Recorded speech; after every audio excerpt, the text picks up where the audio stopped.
We're not going to start a new chapter book quite yet, but this book is a little longer that I want to read to you today, and this is called Lunch Bunnies, and it's written by Kathryn Lasky. Clyde was practicing. He was carrying a tray with a small carton of milk, an orange, and a peanut butter and jelly sandwich across the kitchen to the table. The orange began a slow roll toward the milk carton. Clyde stopped walking and tipped the tray slightly to make it level. "That's great," said his mom, watching him. Tomorrow was Clyde's first day of school. He was ready to learn how to read and ready to learn how to write, but he was not ready for lunch.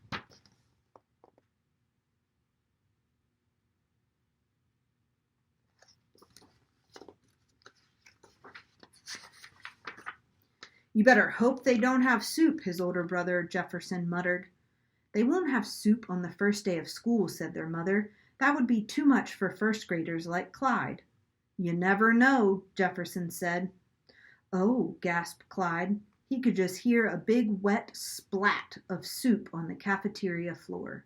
"Yeah," said Jefferson, as if he were reading Clyde's thoughts. "If the soup spills, the lunch ladies make you clean it up, and you really better hope they don't have mystery goosh." "What's mystery goosh?" asked Clyde, trying to keep his voice as steady as the tray. "Well," said Jefferson, "you know how you hate food that touches, like when the applesauce slops into the green beans and the beet juice runs into the mashed potatoes and makes them pink?" "Yeah," said Clyde slowly. "That's what mystery goosh is," said Jefferson. "Except at school, the cooks do it on purpose. They goosh up all these foods together, peas, carrots, a little yogurt, some cottage cheese for good measure, and you have to eat every bite."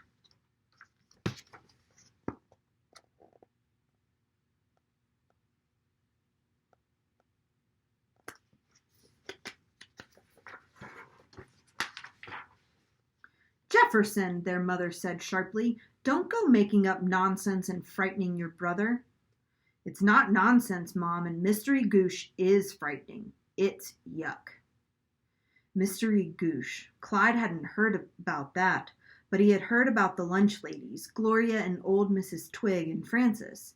They were very large and very bristly. They had scratchy voices and yelled at anyone who didn't finish his lunch or was too noisy. Lunch was beginning to sound horrible. When Clyde went to bed, he said to his mother, "We should have practiced with soup." "Don't worry, you'll do just fine," his mother said. "But what if—" Clyde swallowed hard. "What if what?" his mom asked. "What if no one wants to eat lunch with me?" he whispered. "Don't be silly, Clyde. You'll make friends. I like eating lunch with you." "But you're my mother. That doesn't count." "Well, even if I weren't, I'd still want to eat lunch with you." Clyde tried to imagine her short and eating lunch in a school cafeteria. It was hard.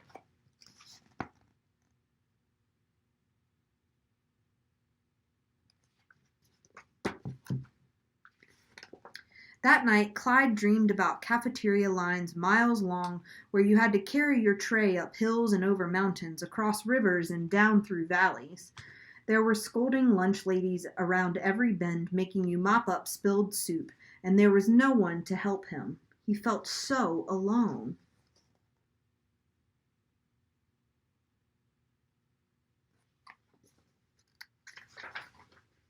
The next morning, Clyde's mother put his lunch money into a special little envelope. She made sure to give him the exact amount so he wouldn't have to get change.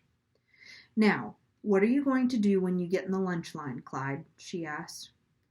"I get the tray from the stack. I put it on the counter to slide it along. I get out my envelope and open it up so the money lady can get it easily." "You won't have time to do all that," Jefferson interrupted. "Everybody's in a hurry. They're not going to want to wait around while old Clyde takes out his envelope, drops a dime or two on the floor." "Hush, Jefferson," said their mother sharply. She turned to Clyde. "You're going to do just fine, dear," as she kissed them both goodbye.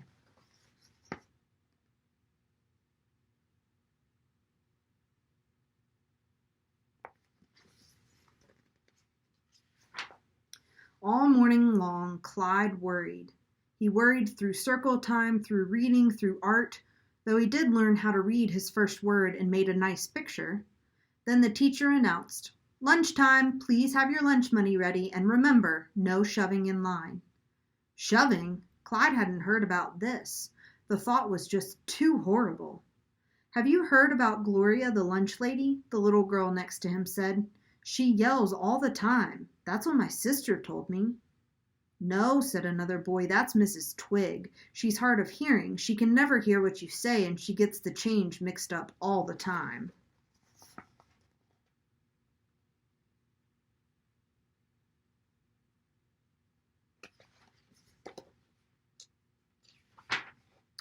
"What's for lunch?" Clyde said softly. There was no answer from anyone.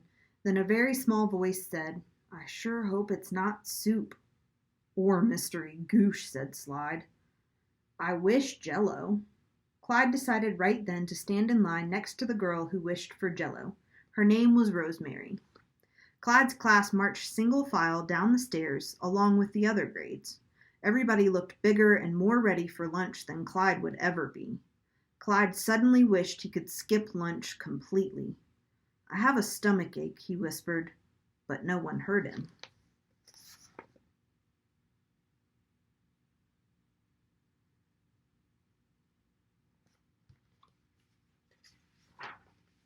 "Let's move that line." Clyde saw something large and shadowy in the doorway. It must be Gloria.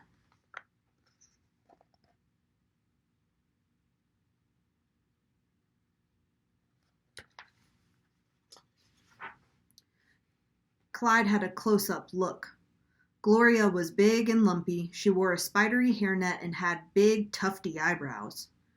"Both hands on the tray," she said, turning toward Clyde. "Oh, you must be Jefferson's little brother. You look just like him. What's your name?" "Clyde." "What's that? I can't hear you," she said. Her voice was large. "Clyde." "What?" "Right here, sonny," and this time she bent over and pulled him toward her ear. "Clyde, what a nice name. It rhymes with slide. And that's what you have to do. Slide the tray along the counter, okay, Clyde?" "Slide," she chuckled. "Okay," Clyde said.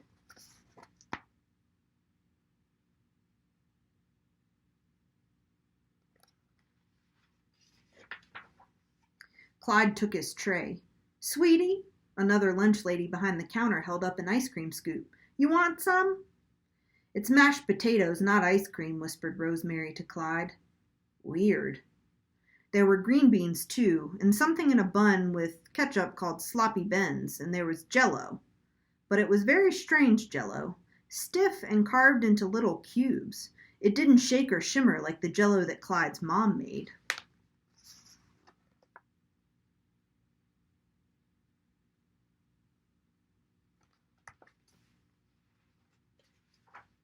Finally they came to Mrs. Twig, the money lady.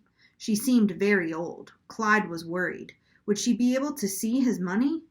Rosemary gave old Mrs. Twig her money. She did it perfectly and was now heading toward a lunch table for first and second graders. It was Clyde's turn. "I have the exact change," he said in a loud, clear voice. "Thank you, Sonny," Mrs. Twig nodded and smiled. Now for the last hard part, to pick up his tray and carry it to the table. He could see Rosemary ahead of him. Oh dear, he thought. There was some spilled juice on the floor and she was heading right for it. Suddenly he saw her skid.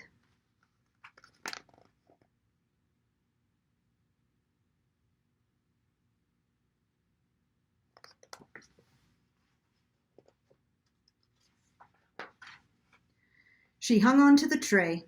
Clyde felt his breath freeze. The dish of Jello went flying off.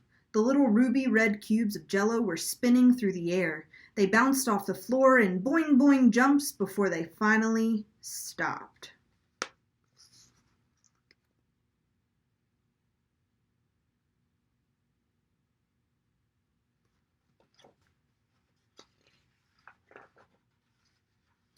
Oh no, Clyde thought. Poor Rosemary.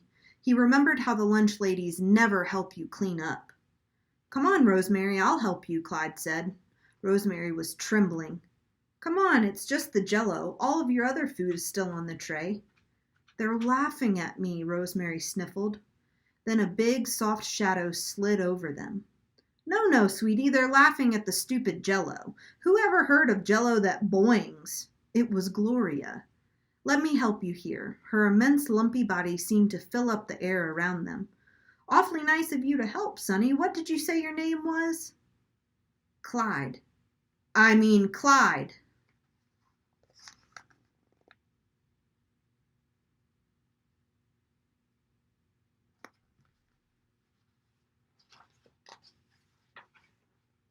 A table of fourth graders started to snicker. Gloria glared. Listen to me. There will be no laughing, no uncalled for remarks. We've had an accident here. The table fell silent. There wasn't a single snicker or chuckle, not a word. A little second grader climbed down from her chair and began to help. Soon all the Jell-O cubes were picked up. Clyde and Rosemary found their way to their lunch table and sat down. Here's some new Jell-O for you, sweetie, Gloria said. Boing, boing, Jell-O, Rosemary giggled. You wished for Jell-O, Clyde said. Yes, she said quietly, and I wished for a friend, too. You did? Clyde said. So did I. And he forgot all about his worries.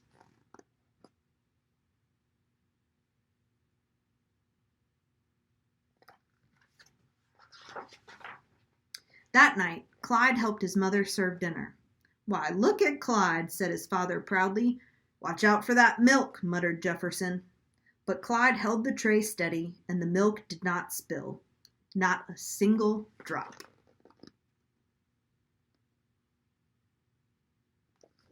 The end. Hope you guys enjoyed.